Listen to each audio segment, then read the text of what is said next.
அமெரிக்காவை எதிர்த்தால் மரணமா? Saddam Hussein, murmur Gaddafi, இன்று ஆயதுல்லா Ali Khamenei அவர்கள். இஸ்ரேலும் அமெரிக்க கூட்டுப்படைகளும் சேர்ந்து நடத்திய வான்வழி தாக்குதலில் ஆயதுல்லா அலி கமேனி அவர்கள் மரணம் அடைந்திருக்கிறார்கள்.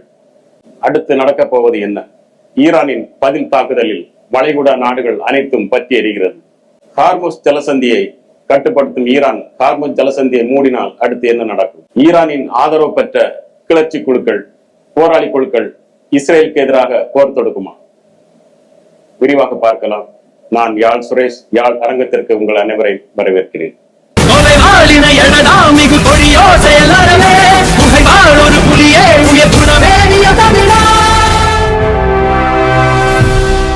உலக அரங்கில் தலைப்பு செய்தியாக மாறியிருக்கிறது ஈரானிய அரசு தலைவர்,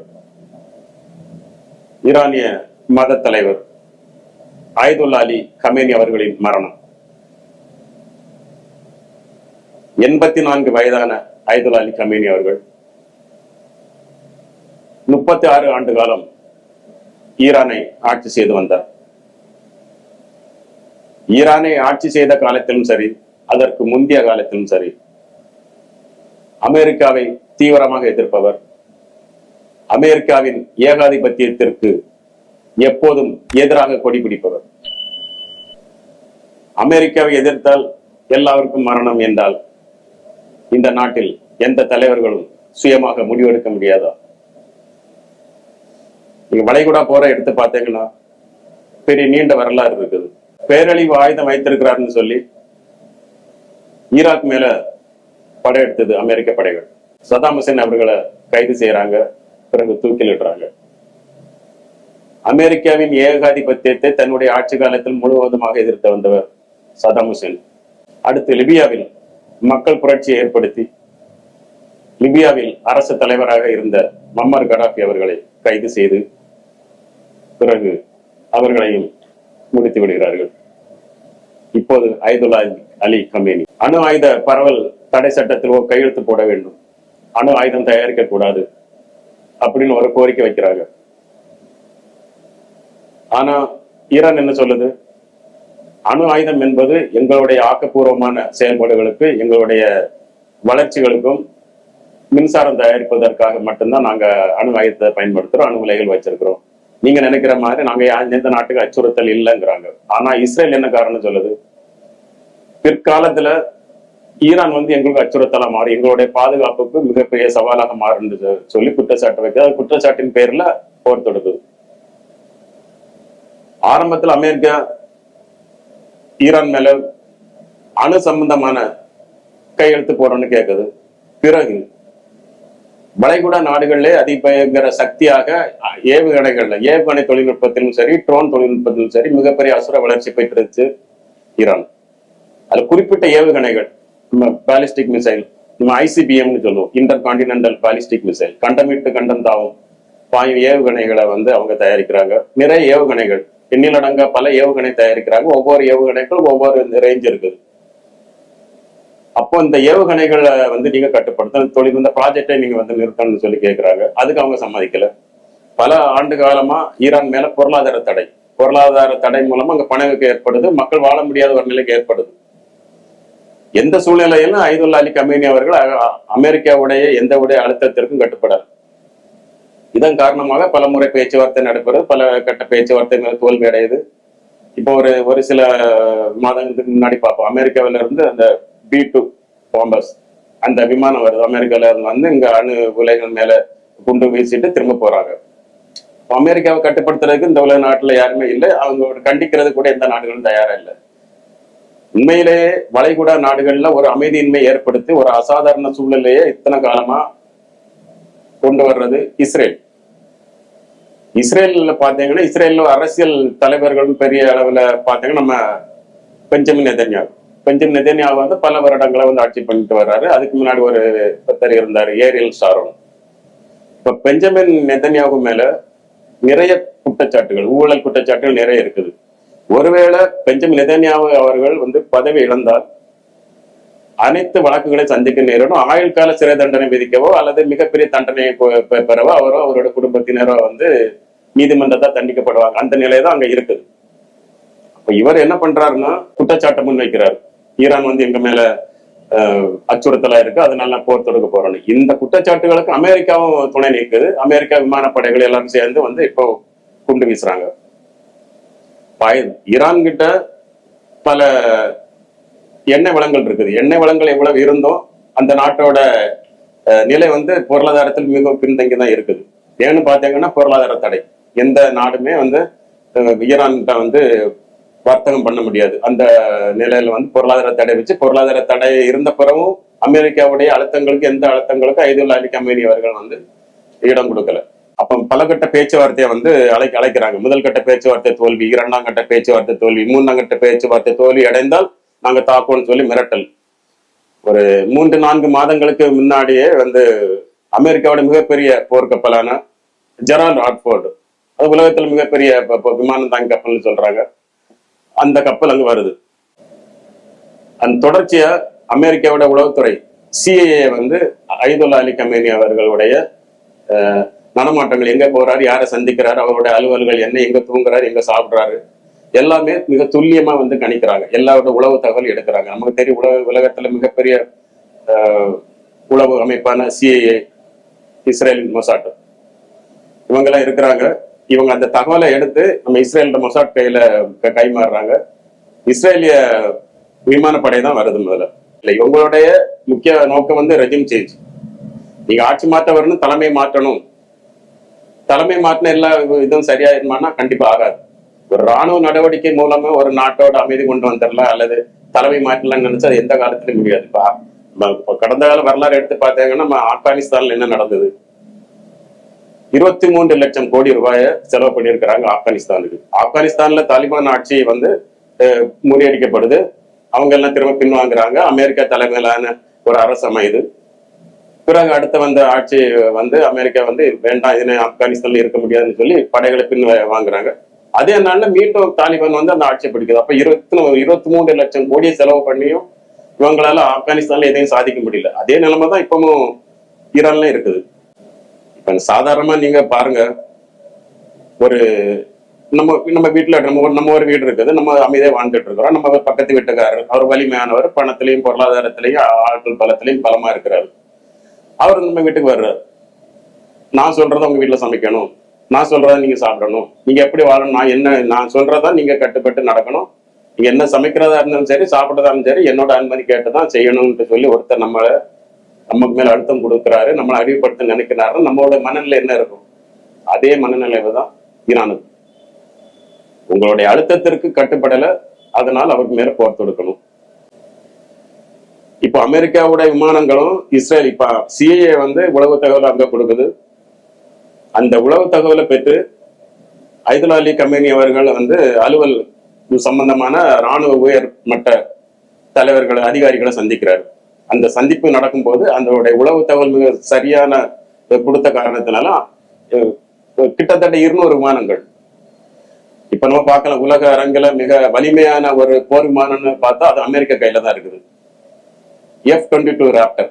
இந்த F-22 ராப்டர் வந்து அமெரிக்கா வந்து யார்கிட்ட எந்த நாட்டிலும் இதுவரை விற்பனை செய்ததில்லை. தன்னுடைய சொந்த தேவைக்காக, தன்னுடைய சொந்த பாதுகாப்பாக உருவான உலகின் மிக அதிநவீன போர் விமானம் தான் F-22 ராப்டர்.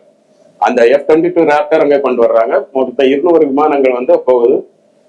ஐதுல்லா அலி கமேனி அவர்கள் சந்திப்பு நடத்துறாரு, ராணுவ உயர் அதிகாரிகளோட சந்திப்பு நடத்துறாரு. அங்க மிக சரியான துல்லியமான தாக்குதல் நடத்துறாங்க. அந்த தாக்குதல்ல ஈரானுடைய அரசு தலைவர், உச்சபட்ச அதிகாரம் கொண்ட அரசு தலைவர் ஐதுல்லா அலி கமேனி அவர்கள் வந்து மரணப்படுறாரு. அவருக்கு கூட ராணுவ அதிகாரிகள் 7 பேரும் கொல்லப்படுறாங்க. பிறகு ஐதுல்லா அலி கமேனி அவர்களுடைய இருப்பிடம், அவருடைய வீட்டு மேல தாக்குதல் நடத்துறாங்க. அந்த வீட்டுல இருந்து அவங்களுடைய மகள், மருமகன், பேர குழந்தைகள் என்று குடும்பம் அனைத்தும் அழித்து ஒழிக்கப்படுகிறது. ஒரு மிகப்பெரிய அதிகபட்ச பாதுகாப்பு கொண்ட ஐதுல்லா அலி கமேனி அவர்கள், அதற்காக மட்டுமே வான் பாதுகாப்பு அமைப்பு இருக்குது. ஏர் டிஃபென்ஸ் சிஸ்டம் சொல்றது, வான் பாதுகாப்பு அமைப்பு இருக்குது. அதையும் தாண்டி இவங்க தாக்குதல் நடத்திருக்கிறாங்க. இப்ப ஈரான்ல வந்து ராணுவத்தை எடுத்துட்டு பாத்தீங்கன்னா, ஈரானோட ராணுவ அமைப்புல முக்கியமா ஒரு அமைப்பு இருக்குது, IRGCன்னு சொல்லுவோம், இஸ்லாமிக் ரெவல்யூஷனரி கார்ட் கார்ப். இந்த IRGC ஒரு தனி அமைப்பு. ஈரானிய ராணுவத்துல முதன்மையான ஒரு ஆயுத குழு. இந்த ஐஆர்ஜிசியை கட்டுப்படுத்துறது தான் நம்ம அய்துல்லா அலி கமேனி அவர்களோட நேரடி கட்டுப்பாட்டில் இயங்குனது ஐஆர்ஜிசி. ஐஆர்ஜிசி வந்து மிக பலம் வாய்ந்த ஒரு அமைப்பு. இந்த அமைப்போட பாதுகாப்பையும் தாண்டி அவருக்காக தனியா இருந்த வான் பாதுகாப்பையும் தாண்டி அவர் தாக்கப்படுறாரு. அப்ப இவங்க பதில் தாக்குதல் நடத்துறாங்க. ஈரான் பதில் தாக்குதல் நடத்தினா இவங்களுடைய ட்ரோன்ல மிக தொழில்நுட்பத்துல மிகப்பெரிய முன்னேறிட்டாங்க ஈரான். அதே மாதிரி மிசைல் தங்களுடைய கையில இருக்கிற இந்த ட்ரோனு மிசைலை வச்சுட்டு ஈரான் இந்த யுஏ அடிக்கிறாங்க, அபுதாபி அடிக்கிறாங்க, குவைட்டு, கத்தார், பஹ்ரைன், இங்க ஒரு அமெரிக்க ராணுவ தளங்கள் அடிக்கிறாங்க ஆரம்பத்துல. அதன் பிறகு ஈரானிய அரசு தலைவர் அய்துல்லா அலி கமேனி அவர்கள் மறைந்து விட்டார் என்று அவங்க செய்தியை உறுதிப்படுத்துறாங்க. அதன் பிறகு இவங்களோட தாக்குதல் மிக தீவிர அடையுது. ஈரானுடைய சபாநாயகர் அவங்களும் அறிக்கை விடுறாங்க, சரணடையும் என்ற பேச்சுக்கு இடம் இல்லை, நாங்க இறுதி வரை போராடுவோம். அமெரிக்காவும் இஸ்ரேல் எங்களுடைய அபாய கோடான சிவப்பு கோட்டை தாண்டிருச்சு, போற அவங்க தொடங்கி இருக்கிறாங்க, நாங்க முடிச்சு வைப்போம் அப்படிதான் அவங்களும் சொல்றாங்க. அதனால் ஈரான் சரணடையும் எங்க பேச்சுக்கு அங்க இடம் இல்லை. ட்ரம்ப் என்ன சொல்றாரு, ஒண்ணு நீங்க சரணடையணும் அல்லது செத்துமடியை நேரிடணும். நீங்க யாரும் எப்படி அறிக்கை விட்டாலும் சரி, ஒரு தனி மனிதனோட விருப்பு வெறுப்பு என்பது ஒரு நாட்டின் மேல இராணுவத்தின் மூலமாக ஒரு அடக்கப்படும் போது அது பாதிக்கப்படுறது அப்பாவி பொதுமக்கள். நீங்க இப்ப பாருங்க, ஹமாஸ் அடிச்சாங்க பாலஸ்தீன்ல, 50,000க்கு மேல் பொதுமக்கள் இறந்தாங்க. போராளி குழுக்கள் அவங்க மக்களோட மக்களா கலந்துங்க போர் புரிஞ்சாங்க என்ற குற்றச்சாட்டு. மக்கள் எங்கெல்லாம் கூடுறாங்க அங்கெல்லாம் குண்டு வீசினாங்க, பொதுமக்களும் செத்தாங்க. இந்த உலகம் எந்த நாட்டை கண்டிச்சதுன்னு தெரியல. இப்பவும் அதான் நடக்குது. நீங்க போர்ல இந்த 1000 பேர் செத்தாங்க, நாளைக்கு 2000 பேர் 10,000 பேருங்கிறது அப்பாவி மக்கள் தான் பலியாவாங்க. இப்போ இஸ்ரேல் ஒரு குண்டை போடுது பள்ளிக்கூடத்துல, 80 பெண் குழந்தைகள் மட்டும் படிக்கிற, சின்ன குழந்தைகள் படிக்கிற 80 பேர் இறந்திருக்கிறாங்க. இதுக்கு இந்த உலகம் என்ன சொல்ல போகுது? ஐநா ஒரு பாதுகாப்பு கவுன்சில் இருக்குது, எல்லா உலக வல்லரசு நாடுகளும் அந்த பாதுகாப்பு கவுன்சில்ல இருக்குது. யாருமே கண்டிச்சு ஒரு அறிக்கை இடல. ரஷ்யா முதல் முறையாக ஒரு கண்டன அறிக்கை விடுது, உடனே போரை நிறுத்தணும்னு.